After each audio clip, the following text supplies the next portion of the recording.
তুই যে মানুষের ডিমের কথা কইলি তোর মাথা দুন তার বুদ্ধি আইল আমি কাছে ভাবি নাই আগে যেমন সিনেমা দেখতাম আলমগীর শাবানা ভালোবাসার যে সিনেমাগুলো কেন দেখছি না পেটে বাচ্চা থাকলে কইতো না যে আমার গর্বের বাচ্চা আমি নষ্ট করে দেবো বা তুই তোর বাচ্চা জন্ম দিতে পারবি না যদি মানুষের পেটে ডিম থাকতো তোমাকে নায়কগুলো কি কইতো যে এই ডিমের অধিকার কারো নাই এই অধিকার শুধু আমার আমার তখন ওই বিপক্ষ পার্টি কি বলতো না এই ডিম তুই কোনো মতেই ভাঙতে পারবি না এটা আমার বইয়ের ডিম এটা আমার বইয়ের ডিম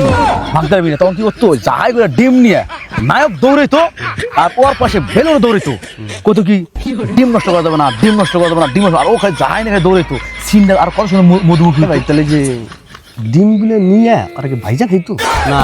না ভুনা খাবে কেন রে ওটার অ্যাকশন মানে করুণ সুর দিয়া কইতো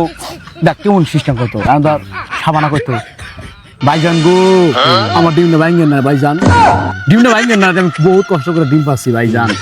এই ডিমের ভিতর বহুত বাচ্চা আছে আমার কষ্ট করা ধন তো নাই কত কি যত কষ্ট হোক সাবানা তোর আমি ডিম ভাঙতে দেবো না যত কষ্ট হোক আমার আমি এই ডিমকে পাহারা দিয়া রাখবো সিনেমাটা কি হারে সুন্দর হইতো বুঝছো সবাই